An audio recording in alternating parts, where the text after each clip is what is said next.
just want to thank everybody for calling in and making this work. It's a difficult time for all of us. I think before we start, just a couple little rules or whatever to make this a little bit better. Whenever someone wants to speak, if they could just say who they are first, makes it easier, especially for Kelly to take notes. So say, this is Steve, and say what you want. Also, if you could keep phones muted if you're not actively speaking, to try to keep some of the background noise to a minimum. So what we'll do to start out, Kelly, if you can do a roll call so we know who's on the line, followed by if there's anyone else who's not part of the IDA, to make sure we know who they are. Sure. Mr. Brusso? Yes. This is Policelli? Here. Mr. Kine? Here. Mr. Shipley? Here. Mr. Trout? Here. Mr. Case? Yes. Bassett? Yes. Mr. Wadhams?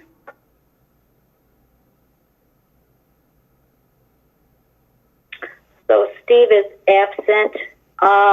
Is Bob Kernan here?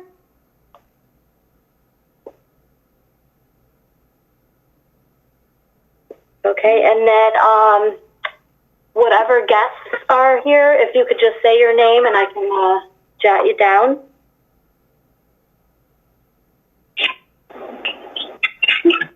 Mitch Rose, Seneca County. Thanks, Mitch. Adam Driscoll. Adam and then Marie. That's correct. Megan Hoopert from Home Leasing. Thanks, Megan. Aaron Correa from Home Leasing. Thanks, Aaron. Kyle Krenzer, Finger Lakes Television. Thanks, Kyle.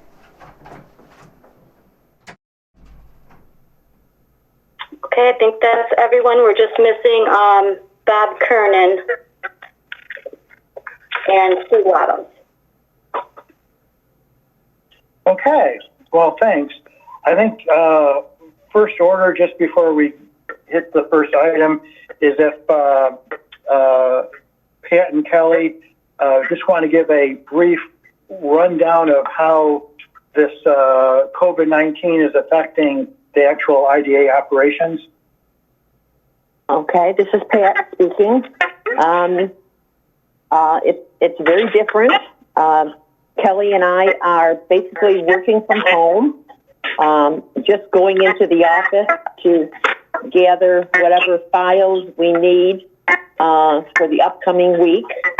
We both may need a U-Haul to get all our files back to the office, but that's okay. We're doing our conference calls from home, doing our emails from home. So pretty much business as usual, just a little bit more difficult, but we're doing fine. Valerie here.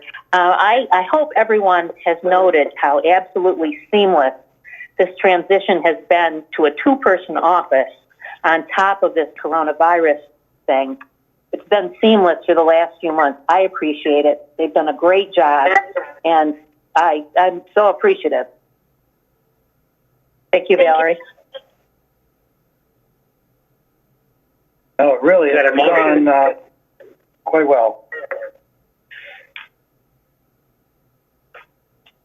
So we'll start the regular meeting. This is Steve. First item on the agenda is approval of the IDA minutes from February. If I can Valerie moves. Sorry. Thank you, Valerie. Do we have a second? Second. And is that Tom?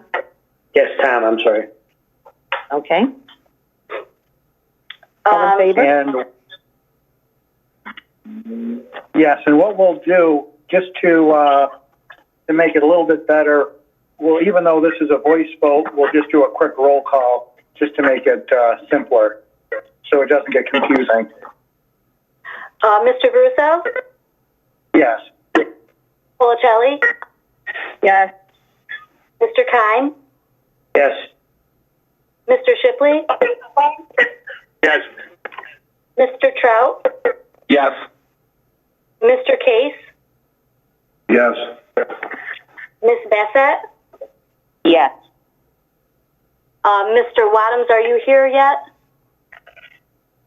No, Mr. Wadhams absent. Motion passes.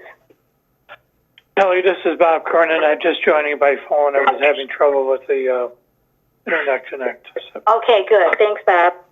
Thanks, Bob. Good timing, Bob. Next item on the agenda is the approval of the IDA annual audit and management All right. letter. So, Let me, Bob, you, yes, I'll be happy to. We met with the audit team on March 26th.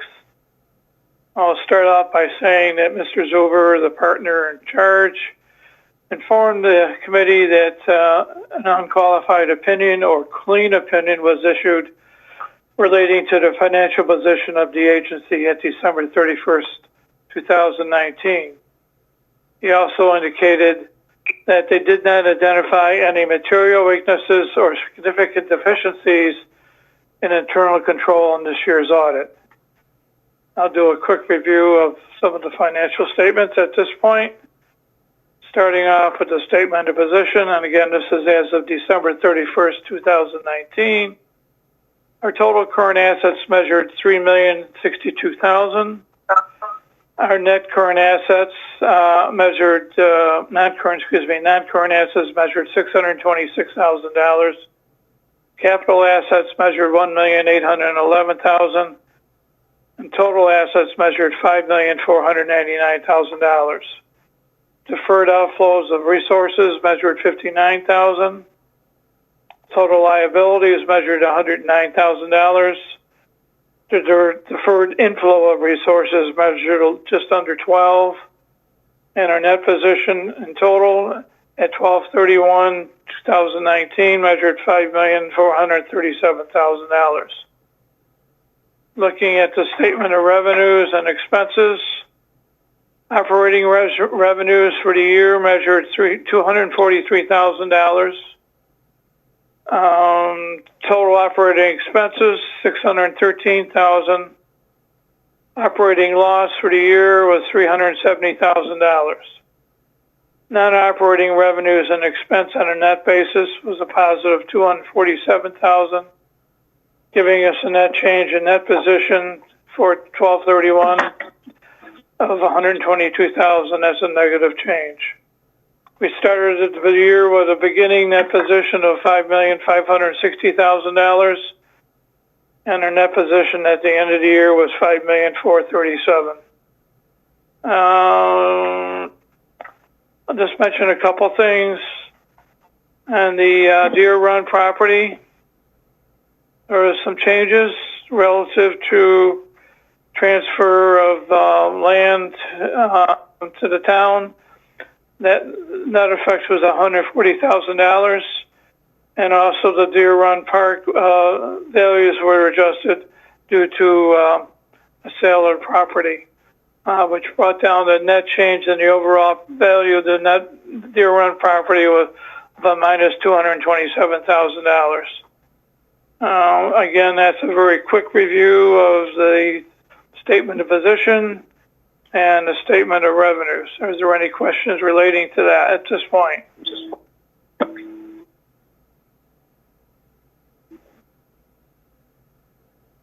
Hello? Yep. No.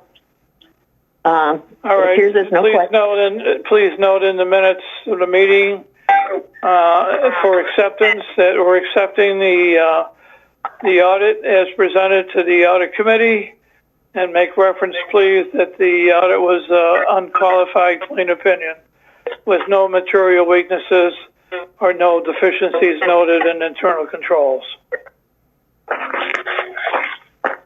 Okay. Okay, well, thanks, Bob. So if no one has any questions for Bob, could I have a motion to approve? So made, Tom. So Tom Kime and then Menzo seconded it. Okay. So yeah, roll call.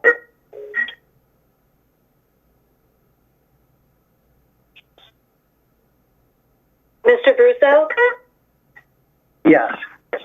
Mrs. Policelli, Yes. Mr. Kime, Yes. Mr. Shipley, Yes. Mr. Trout, Yes. Mr. Case, Yes. Ms. Bassett, Yes. Mr. Wadhams, absent, motion carried. Kelly, could I also ask that the notes that I prepared regarding to the minutes of the audit committee meeting be attached to those minutes, along with Yes. the documents that were provided by the audit firm? Sure. Thank you. Yep. Next item on the agenda is approval of the ABO measurement report. And Pat, you were going to speak to that? Yes.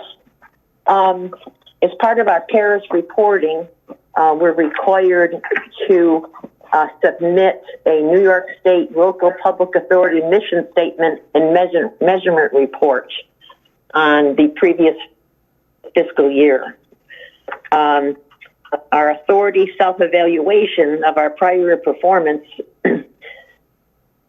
is in calendar year 2019, the Seneca County IDA supported 26 active projects, which have leveraged $570,087,791 of private investment. These projects retained 2,821 full-time equivalent jobs and 12 full-time equivalent construction jobs, of which 1,354 were created as a result of public support leveraging private investment. Job creation is significantly understated due to the use of independent contractors and employee leasing by some employers and the inability to accurately track the number of jobs at the Waterloo Outlet Mall. Also, as part of this report, we have to give a governance certification. There were 5 questions, which were answered as follows. Have the board members acknowledged that they have read and understood the mission of the public authority? And our answer was yes. Number 2, who has the power to appoint management of the public authority? And our answer was the board of directors. Question 3, if the board appoints management, do you have a policy you follow when appointing the management of the public authority? And our answer is the governance committee annually reviews management and recommends appointment by the full board of directors. Question number 4, briefly describe the role of the board and the role of management in the implementation of the mission. And our answer is the board of directors provides oversight and sets strategy, while management performs day-to-day responsibilities to implement the agency's mission. And the final question, number 5, has the board acknowledged that they have read and understood the response of each of these questions? And our answer was yes. So with that, we can have a motion to accept the management mission statement and management reports and submit it as part of our Paris reporting. This is Erica. I'll make a motion. Valerie, second. Thank you. Kelly? Mr. Brusso, Yes. Mrs. Policelli, Yes. Mr. Kime, Yes. Mr. Shipley, Yes. Mr. Trout, Yes. Mr. Case, Yes.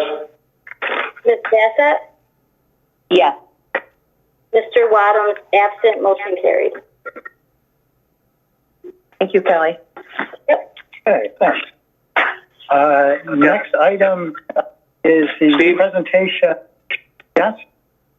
Yeah, this is Steve Wadham's on. I did join late, but I heard that whole thing from Pat. So. Okay, thank you. Thank you. Okay. Thank you, Steve. And my vote would be yes also if you want to change that. Okay, thank Okay, you. thank you. Thank you. Okay, so our next item is we have joining us today Adam Driscoll from Home Leasing, along with his team members Megan and Aaron. We're going to give us a short briefing on their project. Adam, you want to start? Yes.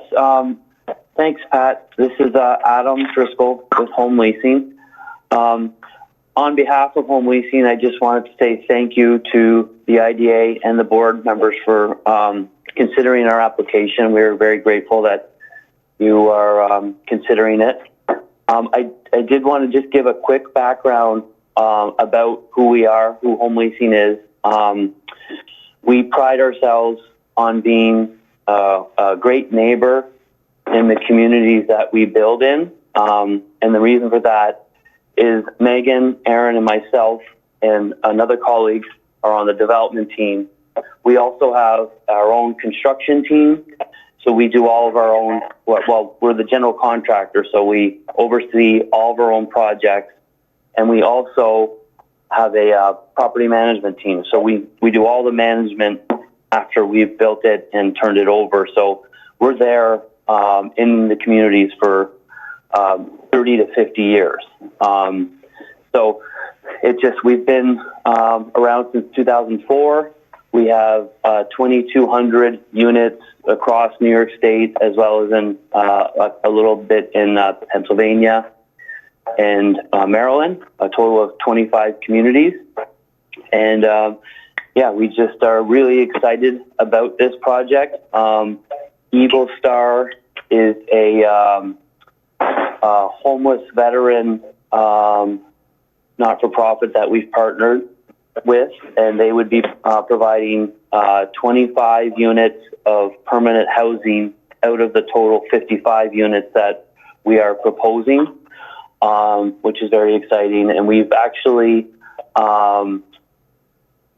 been knocking on doors of neighbors nearby the building, and we had a neighborhood community meeting about 3 weeks ago, I think, and there was about 10 folks that showed up, and we answered a lot of questions, and I think we're able to provide a lot of information on what we're proposing and hopefully help them understand the project a little bit better. So we have 55 units at the Huntington building. We will be providing a community room, a small fitness room for our residents. The building itself is fully ADA accessible. It'll be to the general population, open to to applicants who are general population. The apartments themselves have great finishes, including air conditioning, dishwashers. We have garden beds, some green space outside. So I just wanted to share a little bit about who we are. And job-wise, we would have, typically we'll have a community leader and a maintenance tech for each community. It's similar with this one as well. And we like to hire locally just because it's what we've done in the past, and it makes a lot of sense.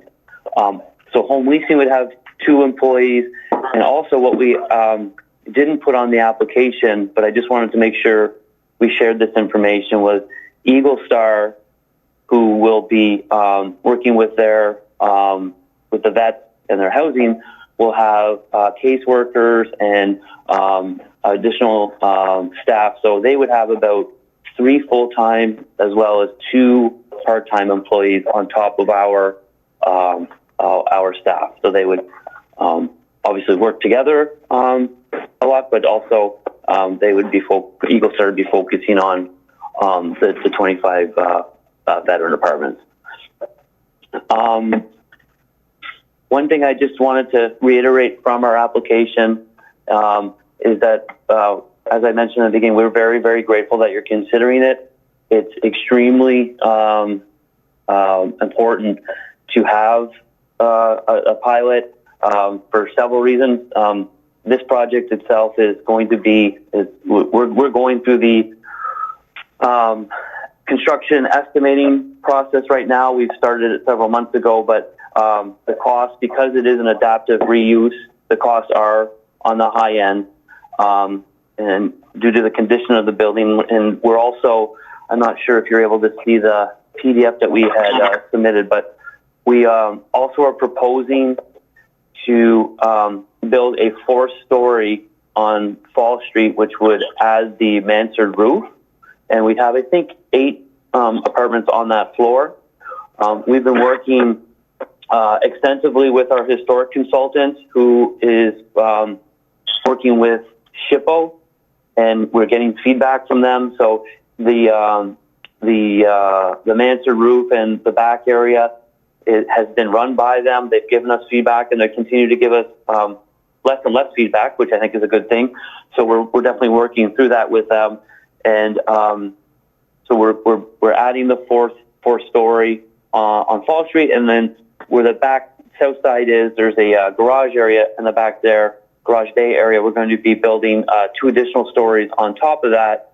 So we're not expanding the footprint. We're just adding a couple floors, but that has also been obviously going through with SHPO. But so some of those costs are obviously adding to the overall project. So I just wanted to share that, those are some of one of the points. But also, when we submit our application, which we plan to submit if everything was to stay on track, which that could change, but we hope from what we're hearing with homes and community renewal that the dates will remain the same for submission.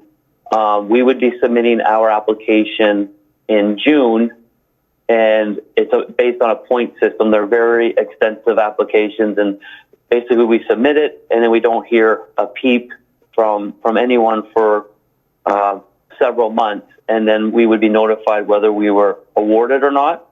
But having a pilot in place when we submit our application adds points to our application. So that's why we always try to work on the front end to be able to establish that, so that we can show that we're ready to hit the ground running if we were awarded. I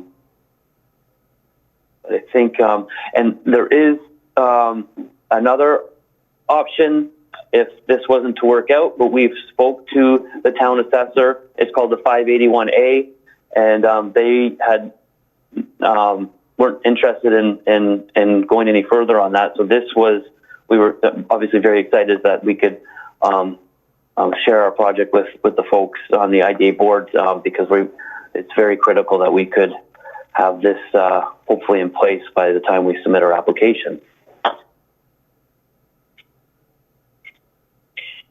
Yeah, Adam, this is Pat. What is the time frame you're looking at then for the project to begin?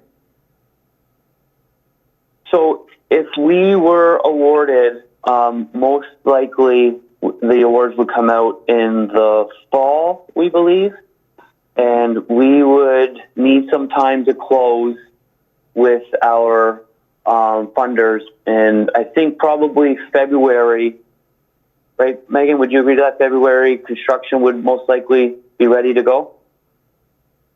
Yeah, I think it'll depend on when HCR makes their awards, but yeah, I think we would close either by the end of the year or first quarter next year, just depending on what their schedule is, to be honest. But and actually, I just want to add a little bit to what Adam was saying about the financing, just kind of explain the way we're putting this project together. So we're planning to fund the project with low-income housing tax credits and historic tax credits. We've also submitted a DRI application, which we're hoping to receive. And then we'll also be asking New York State Homes and Community Renewal, HCR, for a home loan, a SHOP loan, a supportive housing loan. So I think, as Adam was saying, this project it's challenging to finance because the construction is very expensive due to the historic nature. And so as we've gone through the process and the construction numbers have continued to ebb and flow, we've maxed out the SHOP loan that we can ask for, the low interest permanent loan that we can ask for. So we've kind of run out of capital funding sources. And I think the project works with what we have, but what that does is really squeeze the operating budget, because, we're targeting households below 60% of area median income. So it's workforce housing. People who live here have to have an income in order to qualify. It's not the same as, public housing or Section 8. But we still have a limited revenue stream. Our rents are capped. HCR and our investor will monitor our rents, and we can't increase our rent without getting it approved by the state. So the challenge that these projects have is that they have a limited revenue stream, but we have the same kind of operating expenses that every other market rate project has. Your staff, your utilities, maintenance things, and then your taxes. So the reason why a pilot is so important to this project is because without a pilot, we don't think the operating budget functions. And I know in our application, we had said we wanted a 30-year pilot, and I just wanted to explain that term because I know it's a very long term. We signed a 30-year regulatory agreement with HCR where we commit to keep the project affordable for 30 years. So as Adam was saying, we're home leasing, our business is to be in these projects for the long game. We commit to 30 years to the state to manage the property affordably. So, and we have projects where our pilots are 30 years, where they're coterminous with our perm loans. But we also have pilots that are 20 years because our tax credit period is at least 15 years. So the pilot has to extend past the tax credit period of 15 years to allow, some time to essentially refinance, even though the affordability piece is still there. So I just wanted to explain that a little bit. But yeah, I think Adam also was mentioning just the point system, and the Finger Lakes region, which is technically in the Finger Lakes region from HCR's perspective, is the most competitive marketplace in New York State, with the exception of New York City. HCR kind of looks at upstate as everything basically north of New York City. And Finger Lakes is highly, highly competitive. We have a lot of really fantastic developers in the Finger Lakes region, but so having things like funding commitments, like the DRI would be viewed as a local funding commitment, and the pilot agreement is viewed as a local funding commitment. Those add a lot of oomph to our application from HCR's perspective. So yeah, I just wanted to add those little pieces of information. Okay, thank you, Megan. Is there any board member that has any questions for Adam or Megan or Aaron?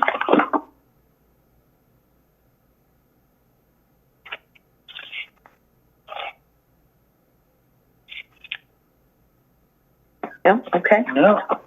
Well, I guess you covered it very well. Great. Okay. So with that, what we wanted to do on the original agenda next would be discussing the Hillside RFP, but it makes sense to move up number 6, approval of the IDA resolution for the home leasing initial resolution, and do that next. So if you could go over that, Pat. Yep. This resolution does two things. It accepts the application, and it approves us to schedule a public hearing And then after the public hearing, and once seeker is completed by the planning board for the town of Seneca Falls, then we would be able to come back with a final resolution.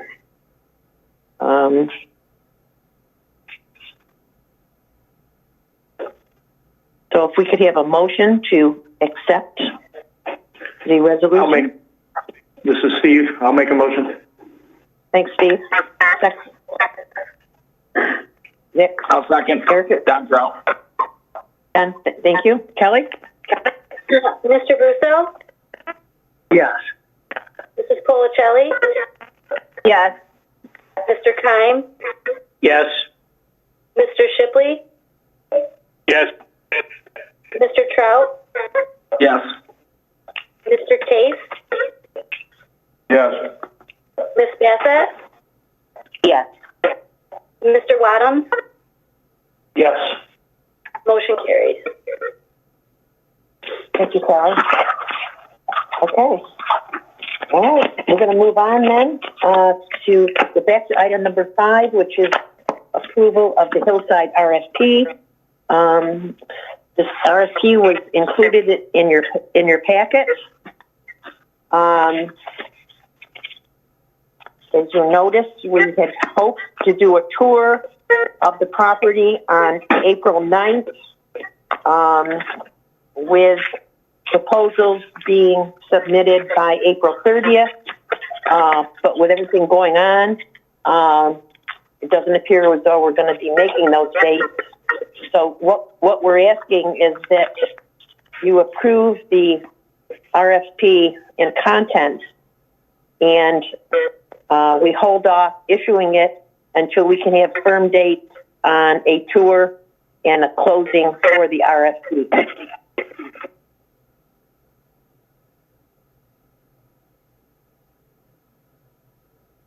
I'll make the motion. Valerie here. Oh, Valerie will second. Okay. Kelly? Mr. Russo? Yes. Mrs. Policelli? Yes. Mr. Keim? Yes. Yes. Mr. Shipley? Yes. Mr. Trout? Yes. Mr. Case? Yep. Bassett? Yes. Mr. Wadhams? Yes. Motion carried. Thanks, Kelly. So, next item is approval of the FAME renewal, which this is something that we do, we've done every year for, I'm not sure how many years now, Pat? Oh, probably at least 5. Yes. So it's essentially the same as what we've done every year. Approval for money for FAME, and especially around the Finger Lakes, works with their hands.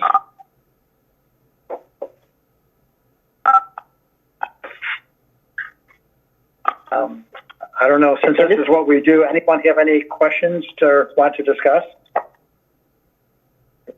I know this is Pat. For those of us that were fortunate enough to be out at the Lot Farm last year and witness all those great kids there in the rain with the Work for Their Hands event, it was just a great event and something that I think we should be proud of to continue to support. This is Erica. I agree. I'll make a motion. Is that what you need? Yep. Thank you, Erica. I'll second. Don Trout. Thanks, Don. Kelly? Mr. Russo? Yes. Mrs. Policelli? Yes. Mr. Keim? Yes. Mr. Shipley? Yes. Mr. Trout? Yes. Mr. Case? Yep. Miss Bassett? Yes. Mr. Wadhams? Yes. Motion carried. Hey, Pat, this is Jeff Shipley. Hey, I've supported that. There's no reason for me not to. My question is, do we have somebody on the board of FAME with our membership? What was your question again, Jeff? I'm sorry. Are we on the? Do we have a seat on their board with our membership? Yes, the IDA director is participates in that. Okay, thank you. Mm-hmm. So at this time, I believe. Yeah, just I had a question. This is Steve. What's the likelihood of that tour still taking place on the 9th or not at this point? Or do you have a alternate date that you're thinking about? Well, with the social distancing that we're involved in now, I think until that is lifted, then we shouldn't have a crowd out there. So, yeah, I'm hoping by mid to late April we can possibly do the tour. Okay. Okay. Sooner a date that me, at least, even if it has to be postponed again, the better because of my travel. So I'd like to take part in that. So if you set a date and you have to reset it again, that works for me. So okay. Thanks, Steve. Okay. Mm-hmm. Okay, we're at other business. The only thing I had for other business was just an update. The Sampson Veterans Memorial Cemetery is still open as necessary. Each service is being limited to only 10 people being there with no clergy and no military presence. But if the families still want the burials to happen now, especially in the case of the full caskets, then we are continuing to have burials.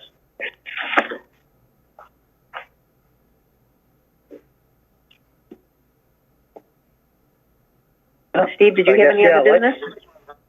No, I think at this point, there's nothing else. Unless anyone has something else, we're done with other business. So therefore, for executive session, I request a motion to enter into executive session for the discussion of the medical, financial, credit, or employment history of a particular person's or matters leading to the appointment, employment, motion, demotion, discipline, suspension, dismissal, or removal of a particular person. So you have a motion to go into executive session? So moved. Dan. Thanks, Dan. Thanks, Valerie. Okay. Okay. So I guess, well, thank you. Yeah, just vote. This is Pat. Thank you all for attending our first ever IDA meeting by telephone. I think it went off okay. Hopefully we'll be back to business as usual soon. We appreciate you joining with us today. Thank you. Well, thanks. Thank you. So for the IDA members, there's a separate number to go into executive session. Thank you for holding. So we sincerely appreciate your patience. Please stay on the line. We'll be back in a moment.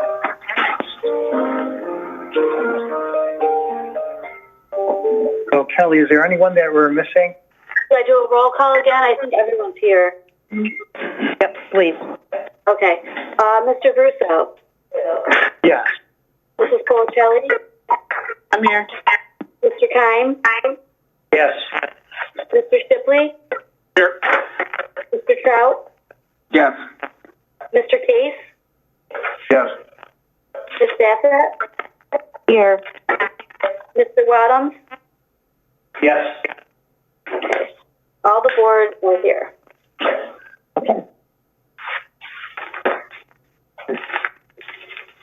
So now, if I can have a motion to hire Sarah Davis as the next IDA Executive Director. I'll make a motion, this is Steve. Valerie, second. Mr. Russo? Yes. Mrs. Policelli? Yes. Mr. Kime? Yes. Mr. Shipley? Yes. Mr. Trout? Yes. Mr. Case? Yeah. Ms. Bassett? Yes. Mr. Wadhams? Yes. Motion carried. Okay, now we So with that, need a motion. We need a motion to adjourn. yes. So if there's nothing else, can I have a motion to adjourn? Motion adjourned. Second, That's Jeff. I guess, Kelly, a quick roll call, and then we'll be done with the IDA meeting. There is a EDC funding court meeting after this, and those people have that call-in information. So, Kelly, if we can do a quick vote? Mr. Russo? Yes. Mrs. Policelli? Yes. Mr. Kime?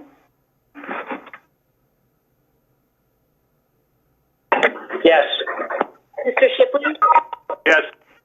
Mr. Trout? Yes. Mr. Case? Yep. Ms. Bassett? Yes. Mr. Wadhams? Yes. Meeting adjourned.